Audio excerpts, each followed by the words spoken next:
गरीब की दोस्ती। साहब मैं आपका सामान उठा लूँ क्या?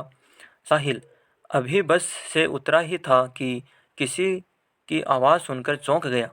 पीछे मुड़कर देखा तो एक उसकी ही उम्र का लड़का फटे पुराने कपड़े पहने उसके सामने की तरफ देख रहा था।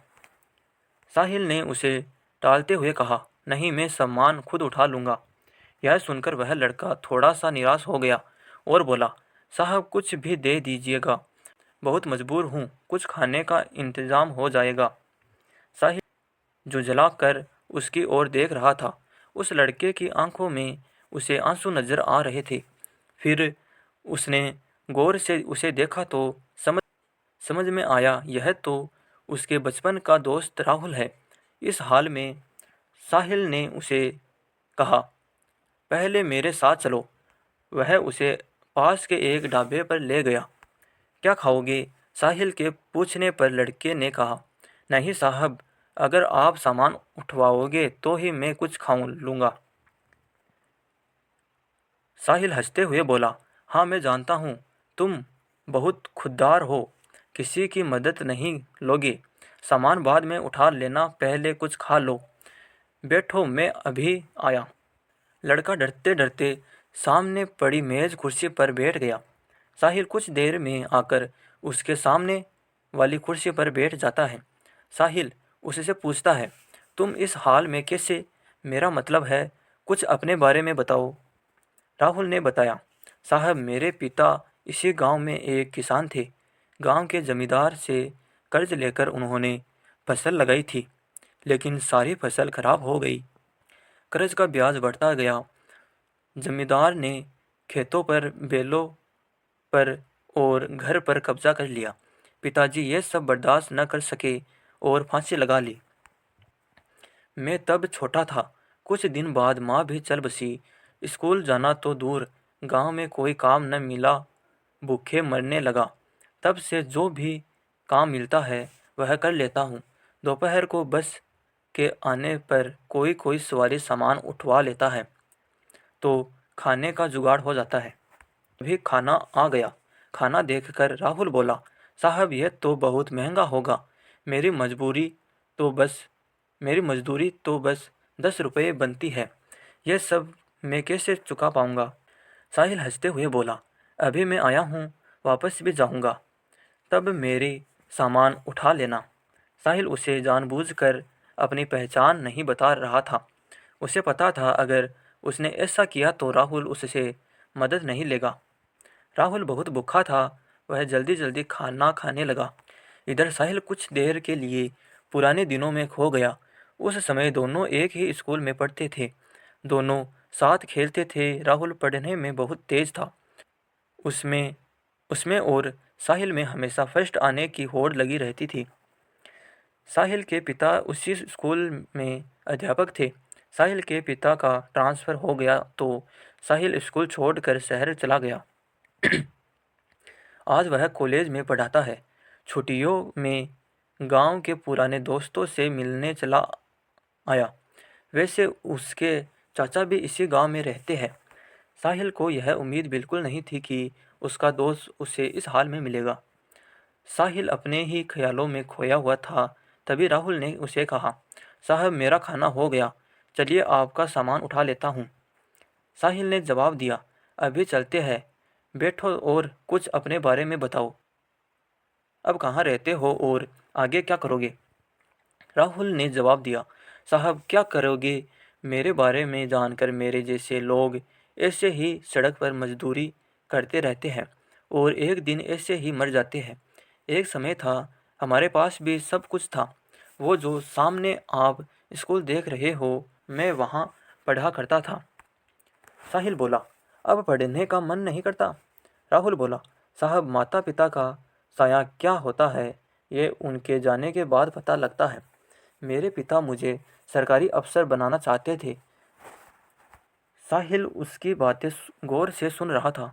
राहुल को एक पल के लिए भी यह एहसास नहीं हुआ कि यह तो उसका बिछड़ा हुआ दोस्त है, क्योंकि साहिल ने नयन नक्श से लेकर उसका पहनावा सब बदल चुका था। राहुल ने पूछा, साहब, आप यहाँ किसके घर आए हैं? साहिल ने अपनी पहचान छिपाते हुए कहा। नहीं, बस ऐसे ही गांव घूमने आया था। यहाँ कोई होटल मिल जाएगा रुकने के लिए? हाँ साहब, बस स्टैंड के पीछे ही एक होटल है। आपके शहर जैसा तो नहीं, पर ठीक ठाक है। मैं आपको वहीं ले चलता हूँ, राहुल बोला। साहिल ने हाँ में सर हिलाया। राहुल सामान लेकर आगे आगे और साहिल उसके पीछे पीछे चलने लगा। कुछ ही देर में वे होटल में पहुंच गए। साहिल ने एक कमरा लिया। राहुल उससे कहने लगा, साहब मैं चलता हूँ, जब आपको जाना हो तो बता देना, मैं आपका सामान लेने आ जाऊँगा। साहिल बोला, अरे रुको, ये कमरा मैंने 2 लोगों के लिए लिया है, तुम मेरे साथ रहोगे?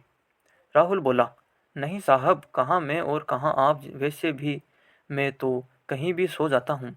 मेरा बिस्तर एक पेड़ के ऊपर रखा होता है, वहीं पेड़ के नीचे चबूतरे पर सो जाता हूँ। मुझे जाने दो साहब। साहिल बोला, मुझे तुमसे बहुत सी बातें करनी हैं। जब तक मैं यहाँ हूँ तुम मेरे साथ रहोगे। मैं यहाँ किसी को जानता नहीं हूँ, तुम मुझे पूरा गांव घुमाओगे। राहुल कुछ नहीं बोला।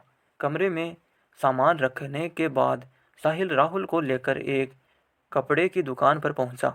उसे नए कपड़े दिलवाए, नए जूते दिलवाए, फिर उसे लेकर होटल पर आया। उसने राहुल की ज़रूरत का हर सामान खरीदा और उससे कहा, तुम नहा कर ये कपड़े पहनो, मैं अभी आता हूँ। राहुल को कुछ समझ नहीं आ रहा था। उसने नहा धोकर नए कपड़े पहने।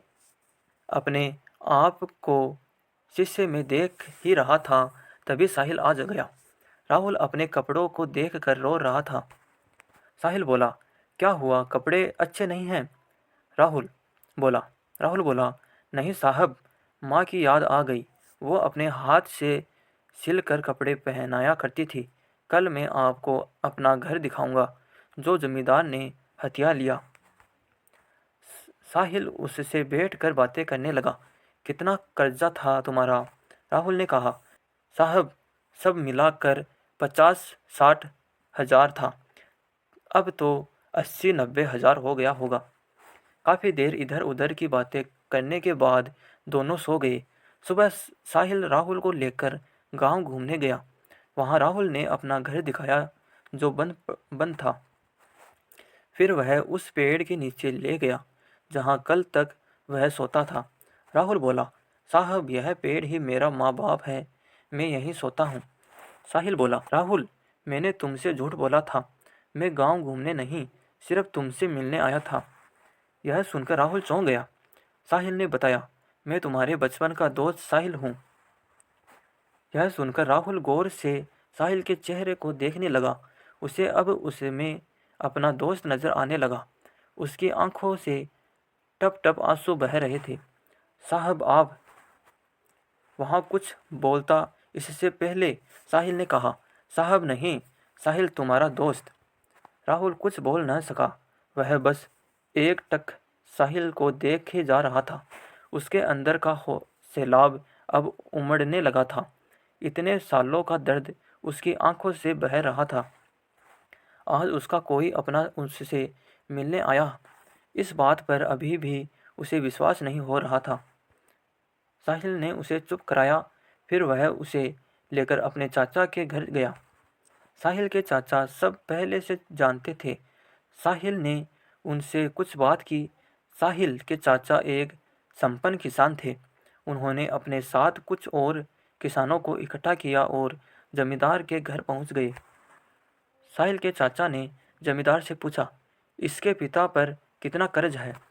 जमींदार ने अकड़ से कहा, कौन चुकाएगा? इसके पास तो फूटी कौड़ी भी नहीं है, नहीं तो इसका बाप फांसी नहीं झूलता। सब मिल सब मिलाकर 1 लाख है। साहिल ने अपने चाचा को इशारा किया।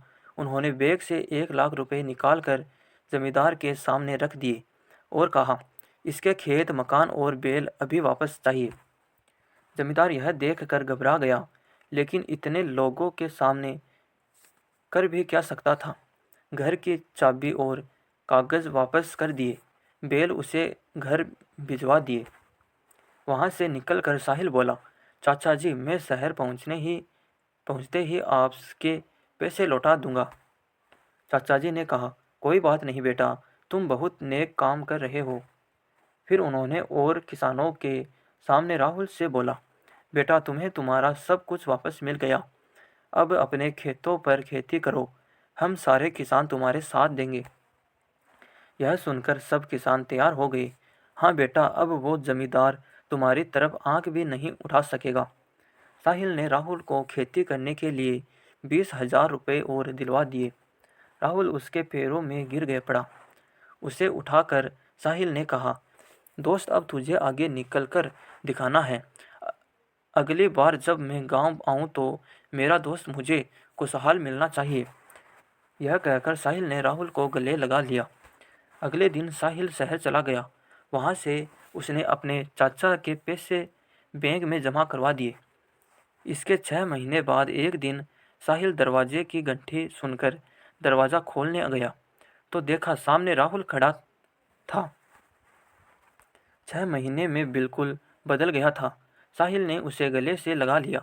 अंदर आकर उसने साहिल के माता पिता के पैर छुए। साहिल बोला, अचानक यहाँ कैसे, सब ठीक है ना? उस जमींदार ने परेशान तो नहीं किया? राहुल बोला, नहीं यार, सब ठीक है। तेरे चाचा और दूसरे किसानों ने मेरी बहुत मदद की। अब तो सब ठीक है। मेरी फसल भी अच्छी, उसकी कमाई से तेरा कर्ज चुकाने आया हूँ। ये 20,000 है, बाकी धीरे धीरे चुका दूंगा। साहिल बोला, तू मेरा भाई है, मैंने कोई कर्ज नहीं दिया था तुझे। तूने कैसे सोच लिया ये मैं नहीं ले सकता? लेकिन राहुल जिद करने लगा। तब साहिल के पिता ने कहा, बेटा रख लो, ये इसकी खुददारी है। जो शिक्षा मैंने दी थी यह उसका पालन कर रहा है। साहिल पैसे रख लेता है। फिर राहुल शर्माते हुए उसे अपनी शादी का कार्ड पकड़ा देता है। साहिल कहता है, अरे ये क्या, तू शादी कर रहा है? तभी साहिल के पिता ने कहा, हाँ, जब तूने हमें सब बताया तभी मैंने तेरे चाचा से इसके लिए अच्छी सी लड़की देखने के लिए कहा था। कब तक घर में अकेला रहेगा? राहुल बोला, मैं आप लोगों का एहसान जिंदगी भर नहीं भूल सकता। मेरी तो कोई औकात नहीं थी। साहिल बोला, सब ऊपर वाला करता है, सब उसी के हाथ में है। तेरे अच्छे दिन आने थे, मैं नहीं आता मदद करने तो ऊपर वाला किसी और को भेज दे। कुछ दिन बाद साहिल अपने परिवार के साथ राहुल की शादी में पहुंच गया। उन्हें देखकर राहुल बहुत खुश हुआ। उनके साथ पूरा गांव दोनों की दोस्ती की मिसाल देने लगा। तो दोस्तों, आपको कहानी कैसी लगी हमें कमेंट कर ज़रूर बताइए और प्लीज़ वीडियो को लाइक कीजिए और चैनल को सब्सक्राइब कीजिए। Thank you.